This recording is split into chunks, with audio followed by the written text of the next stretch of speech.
Carousel threw enough light to make camp feel almost sensible. We were retying the table and something whistled past Emily's ear and sank into the tabletop. A rail spike, straight up, quivering. "Down!" I yelled. We dropped behind the table. Zach kept the camera tucked low, recording gravel and knees. "Put that thing down," I snapped. When we get out, we'll need proof. Otherwise, this asshole walks. A second spike skittered across the boards and spun to a stop. Different angle. Closer. We need to move. Head for the emergency exit sign on Row. We didn't pack. I got Emily's arm over my shoulder. Tyler grabbed the push pole. Was on point. Zach brought the camera because he wasn't going to let it go. Prospector's Row looked wrong at night. Cartoon smiles turned to teeth. The rope bridge hung still over the culvert, nets sagging. "Slow," I said, "one at a time." We crossed safely. On the far side, through brush, the staff gate sat boarded, chained and wired from the outside. Fresh scrap, shiny wire twists. Wes tested it with the push pole. Boards flexed, but I didn't give. We're not getting through here. We need better tools. Then we need to stop talking and get moving. Well, why are we still here? To the show on the road. Zach went first. His foot hit mid-span, the slat gave. Wood split and dropped. He slammed chest first onto the rim and hung by his hands over the culvert. "Hold!" I shouted. "Nobody move." Lock your hands. Hold your weight with your palms. Wes said, inching in slowly before freezing. Another slip and they'd both fall. Zach's camera clattered onto the boards, its flashlight rolling to a hard angle and washing light straight into the culvert. And that's when we all saw it. Bed of rail spikes and tie plates set up right below, neat and patient. A shape resolved on the other side. Bowler, belt ruffled sleeves. Popped to a handstand, held a breath, turned it into a quick somersault, came up near Zach in one clean fold. Pickaxe in his hand, whole time. Held low. "Please, don't," I said, "because that's what you say, even when you know it won't help." He answered by driving the pick straight to the top of Zach's head. Short, brutal hit. Haft quivered. Zach's eyes fluttered. Fuck yeah. He said, slurred and small. Tumbleweed didn't speak. Shifted one boot to the beam and put his other gently on Zach's face and gave a slight push. Not a jump, not a flourish. Just pressure till a finger slipped and skin gave up. Zach fell. Camera got the drop as a smear of light and the wet, heavy sound that didn't echo. Pickaxe went with him, jutting like a marker. "Fall back!" I heard my own voice from too far away. "Everyone, now!" Snatched Zach's camera off the boards and jammed it into my pack without looking at the screen. Tyler yanked Wes off the span. Emily had both hands on her bandage and her jaw locked. The figure on the far side stepped backward into shadow and was gone. The bridge groaned from the missing slat. There was no safe way to cross again. Service alley. Row ties in the rapids behind the facade. We took the back of House Lane, tight to the buildings. Carousel light falling in ribs across concrete. No one looked into the culvert, and no one said his name. But Zach's final swear echoed in my head. A ghost of sarcasm that made the silence heavier. We moved toward the flume. We were in the service alley, tight to the facades. Headlamps, skimming stenciled doors, ELEC, PA, pump. Concrete patched and patched again. Nobody talked. We just got smaller and faster. Rapids opened ahead. Key ribs, the dry load platform, chalk white flume. Maintenance bay sat quiet. 3 logboats, rope slack, fiberglass stole. Make our way through, I said. Look for a service road, anything that gets us out of here. Cut down the maintenance stairs into the channel because Emily couldn't take another ladder. Felt like walking the bottom of something that used to be alive. Above us, something rolled. White, metal, small. Clicked to a stomp out of sight. Keep moving. Wes said, not looking up. We came out beneath the platform on the far side, near the pump room door. Wes tested it, locked, hinges tight. Keep going, I said, resting my hand on his shoulder. The logboat had drifted, just enough to block the narrow path along the channel. Emily stopped. There wasn't room to edge by without stepping down and around. I'll shove it back. 2 seconds. Tyler? It'll be fine. He said, hands on the hole. He wasn't showing off, he was making a path for her. Stay clear of the bay. Best to play safe. Tyler pushed the bow. It gave an inch and then another. He set his shoulder to it. Then a thin line showed in my light, cutting across fiberglass from a cleat under the deck into shadow. New line, the wrong place. Tyler, out. Now. Come on. One more push, and... A pin dropped in the metal. First thought jumped and hit him. Second slammed on the bumper and drove the first harder, pinning Tyler against the guide rail. His voice broke into the fiberglass and left dust on his cheek. Use the pole. Wes said. I jammed the push-pull between the bow and bumper and leaned. Rubber squashed. The hole didn't care. Wes dove for the stop hargler, fingers going straight to the knot worked into the rig. Somebody tight this. He pulled. It was cinched tighter. Tyler, eyes here, I said.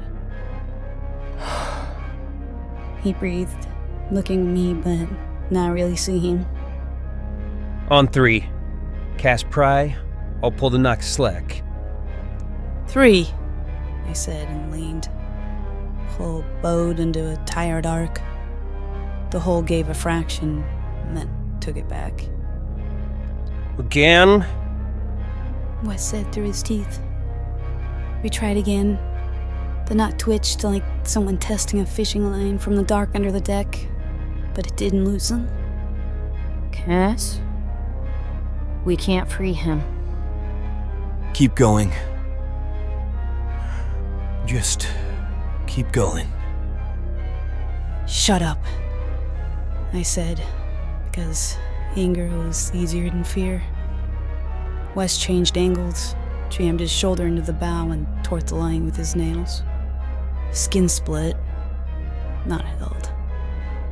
A long, tinny laugh slid off the catwalk and hung there, cheerful in a way that made my skin crawl. Move. Cass. I kept the pole wedged until the rubber skated and the pole popped free. The hole settled another inch. Tyler's breath hitched once and didn't come back. His fingers slid off the rail and hung open. He rested his forehead against the fiberglass, as if listening. And then he wasn't listening anymore. Move. He said, mirthless, a hair that sounded like the word. Took the stairs out because there wasn't anything else I could do in a dry river with bad angles and a person to keep tying knots we couldn't reach. The Q-rib swallowed us and spat us into the service corridor, tied back toward Widowmaker. We didn't choose it. Our feet did. Emily's breath came wet in the cold. Wes hit a wall with his forearm and didn't speak. I carried the bull and tried to make it heavier than it was. Tyler's grin from earlier, still working, flashed in my mind.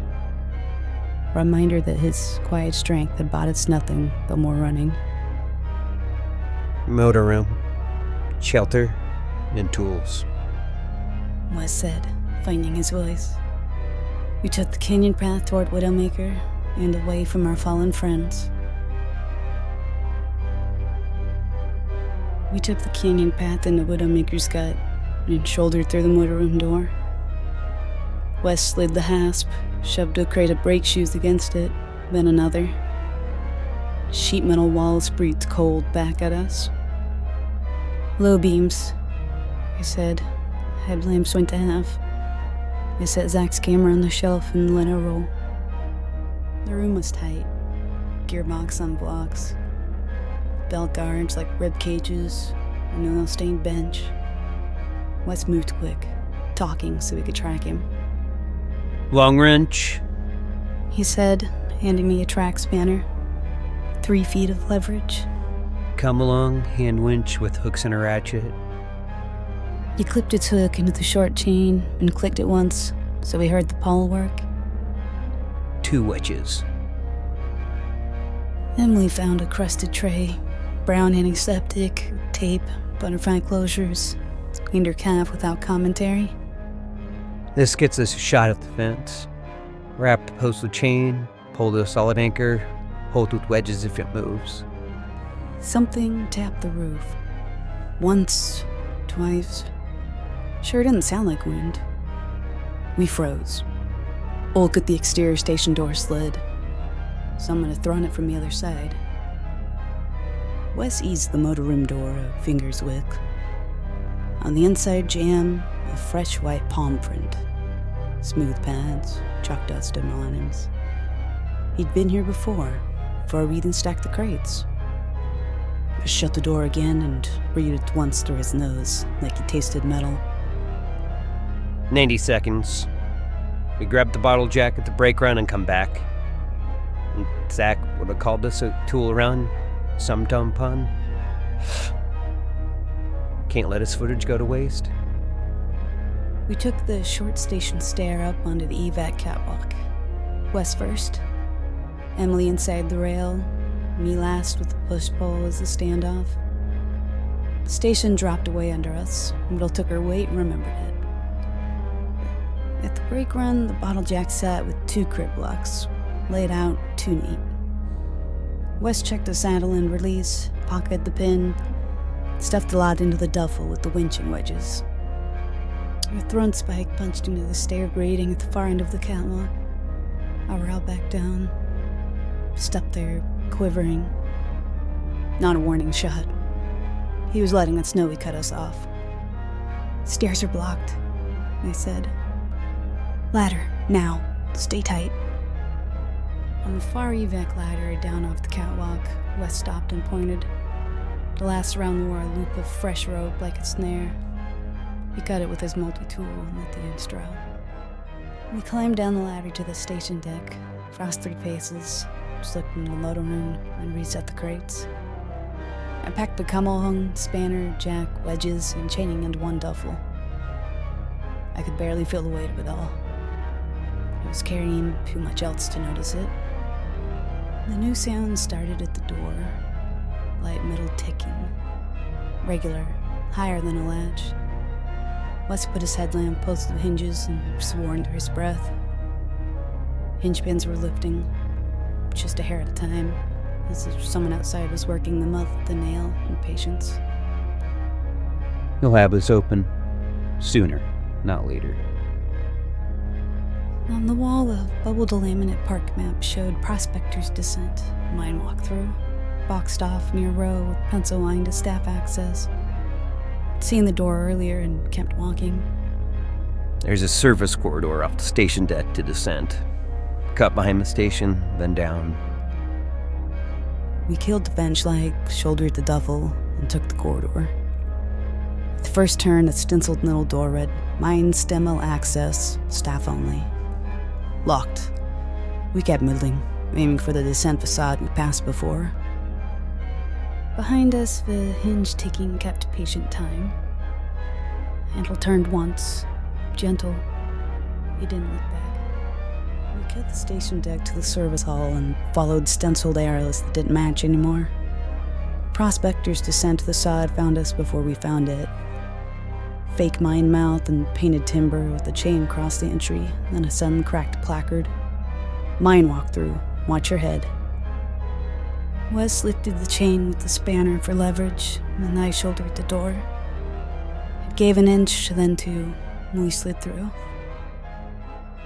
Inside was museum quiet. Timber sets every few feet, oar rail to the right, mannequin family and hard hats frozen to display about ventilation. The next turn out, an old hand auger, brace and gear headed, hung on hooks at chest height. The placard read, Handrail, turn to bore, with cartoon prospector giving a thumbs up. We moved deeper. Gravel underfoot whispered. Our lamps threw tight cones. Staff gate at the back stood on eye bolts on the symbol latch. Wes popped it and we slipped from exhibit into service drift. Lower ceiling, darker timbers, water lines sweating along the roof. He was waiting there. Not far. 10 paces, maybe. Hat tipped, just so. Ruffled sleeves quiet. He didn't walk in. Yanuk folded from shadow as if they were one and the same. Wes didn't wait. He went first, spanner up, whipped a side shot into the seam where John meets ear. The hit landed with a full body sound, bone or something like it, enough to knock a person sideways. Tumbleweed staggered, then let the stagger turn into a cartwheel, palms flat on damp gravel between timbers, feet passing clean, coming up light. Touched the hat with a fingertip to center it, his clothes as clean and undamaged as his face. I hit him square with the push-pull and kept pushing. Pulled sang up my arms like a tuning fork, all recoil, no give. He watched me barely hold myself together. Run! I yelled to Emily. Didn't wait to see if she listened. I shoved him again hard, and he didn't move. He looked at me as if we were in the middle of the show, and I'd missed my cue. Cass, go. I've got him. I hit him across the shoulder with the pull. The rubber squealing on cloth. He didn't blink. I grabbed Emily and we ran. Tyler's ragged, keep going, rang in my ears, pushing me forward.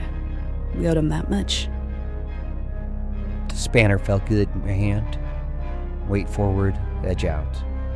Kept him framed between the oar rail and the timbered wall and thought, hurt him, make space, then back out. He came in without hurry. I swung for the temple again.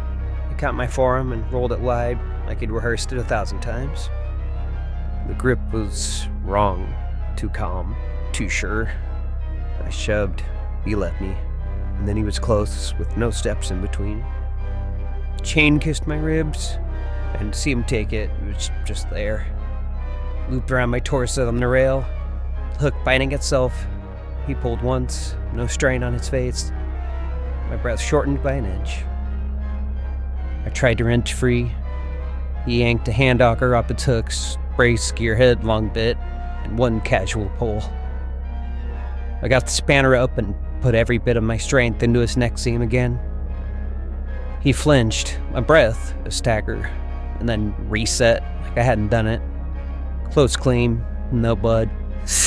Come on, I said through my teeth. Be human. He put his palm against my chest, gentle as a dancer's lead, and planted the auger bit just below my collarbone, angled into the ribs, close enough to smell oil and dry rot. The first ratchet was a click and a drive of the bit cloth, meant skin. Screamed because my body made me. Watched my face and learned the rhythm. Click, drive, click, drive. The bit found soft between ribs, hot like red wire. My hand went numb, then angry. Swung anyway, catching Had in ear. He didn't flinch. Simply set the brace and kept cranking. Stop, I told him. Not because I thought he would, because I needed the word somewhere in the air. He cranked, click drive. Heat flared under their collarbone, a knife between my ribs. I grabbed for the hook. My fingers slid on chalk that wasn't mine. I levered the spanner under the chain for purchase, and something in my elbow popped and stayed wrong. Please get out, Cass, I thought. Say it into the camera later. Say I swung. Say I fought like a man should. He leaned. Not much. Enough. Quick drive. Breath turned thin. I headbutted him, forehead to his teeth. He rocked back 1 inch and smiled like he caught the beat. Then he cranked twice without breaking eye contact. Found my scream. Not the fear one. The other one. Primal scream where rage and adrenaline meet. The tunnel threw it back and made it bigger. Go! I roared and heard it tear. He gave the auger one more turn. Clean, practiced, and the world snapped to a hard white point. Tried to make it smaller with hate. I missed. The last thing I heard was the ratchet settling into its tooth, and the hat brushing timber as he leaned to listen. Go!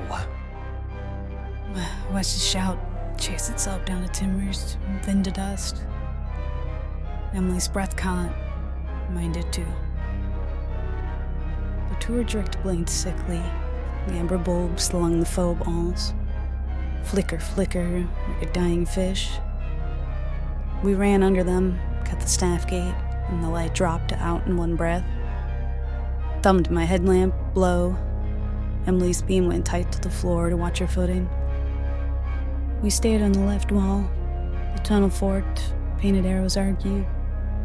Cold draft licked my cheek from the right-hand branch. We took it, no argument about it. At the next crosscut, something flickered ahead. Half-rim, pale ruffle, then gone. Narrow side drift cut across there. He could have used it. Still felt wrong. Don't stop, I said. Keep moving. Zach's camera weighed heavy in my panic. Reminder of his insistence on proof. Couldn't let that slip away, like Tyler's final push. Emily's rapid spotted through, but she moved. A stiff half gun, John said. Behind us, metal ticked once and went quiet, like the place had remembered we were still in it. It tightened ahead. Low roof, shaky posts, thin beams sagging between them. All glued. One mistake from coming down. We stop him, I said, or we die tired. I threw chain around the softer upright and a side brace. Hooked the come along and granched it until the timber bowed and creaked. Emily watched the back trail, one brim flicker and a side nick, then nothing. Single exhale of laughter floated through, then died. That was all. I slid home his block under the header to hold the load. Flame was clean. We both passed through. I kicked the block and popped a release. Set goes, tunnel collapses. We put distance between us and the choke. No heroics. We squeezed the pinch. Emily cleared.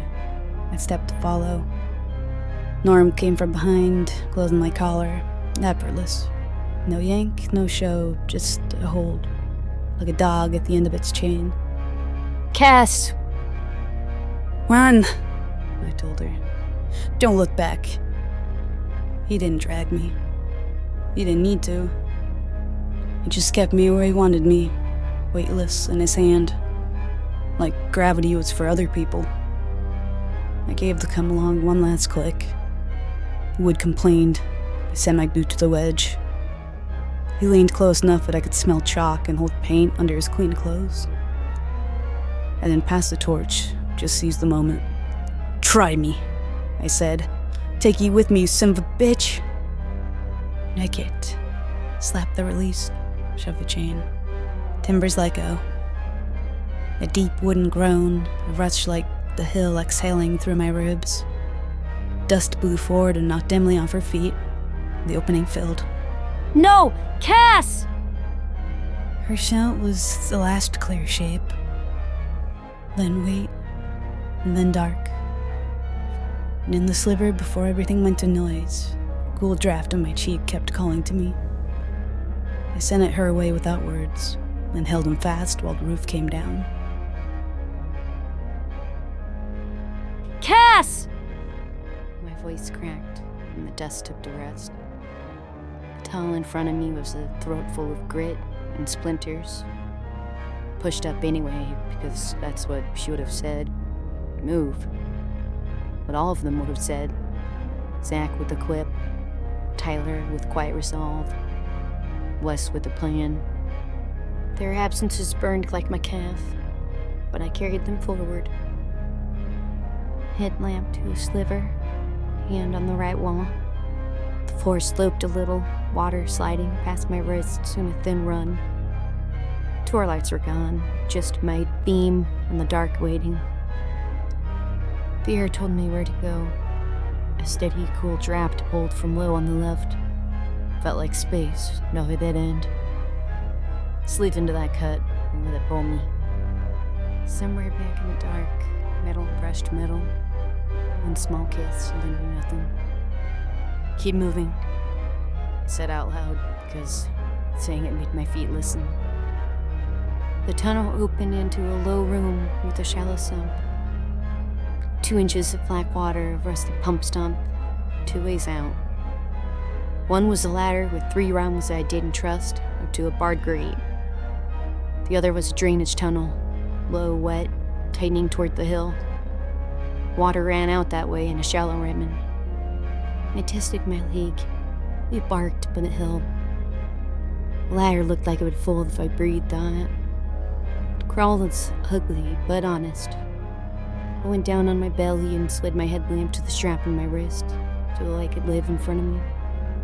Gravel in my mouth, stun in my ribs. Crawl asked how small I could be and still call myself a person. I didn't have a good answer, so I made myself smaller. The air got colder. It meant outside. I kept going. I near the culvert. Iron ribs, rust scabs, water whispering under my chest. At the end, a grate, bars fit in a frame. Wind bent the finger's width by years of outflow. Laid my cheek to the metal, cold look down the other side. For a breath, I thought I heard something that wasn't wind. Tree noise, far off. Come on, I told it, and then I told myself. I jammed my shoulder into the gap and leaned. The bar didn't move it. Got my knee under me and leaned harder. A scrape made sparks nobody could see. I set my jaw and counted. 1, 2, 3. It gave. Not much, just enough to hurt a different way. I exhaled everything I could stop being and slid. The coroner took a strip of skin from my hip because it wanted payment. I paid it. Gravel outside bit my palms. Pulled until the crawl let go. The brush on the slope didn't know me yet. I lay there for 3 breaths, face in wet grass, and then got to my knees because the ground wasn't going to save me. The world had a shape again. Cedars, seam of the hillside, smudge of pre-dawn making the trees up top look like shoulders. Put my hand on bark to remember texture, and I didn't mind. I found the fence by tripping on it. Down here, the chain link ended, ragged, but washed out. Slid through where water had made its own way, and came up on the old service road. It had been spit out by something that only halfway regretted it. A road where there'd be tigers in the middle and moss on the sides. My lamp made a tunnel. I walked it. When my legs shouted, I told it we could vote later. When my hands shook, I put them in my pockets and took them back out so I wouldn't fall. B to the main lane showed itself its two darker shapes and a sign I didn't read. I didn't stop. I knew the way to the car, but a map I couldn't draw. Because the slope felt right. Because the air changed. So I'd already done this in my head too many times. The brush thinned and the tree stepped back. My lamp hit the hood and flashed back at me. I slid into the seat and hit the lock button. The thump around me telling me I'm safe now. My forehead on the wheel, breathing, until the shake gets smaller. I looked up. The passenger window was fogged, streetlight gray. I wiped a small crescent clear and stared through nothing. And then I saw it in the glass. A white handprint.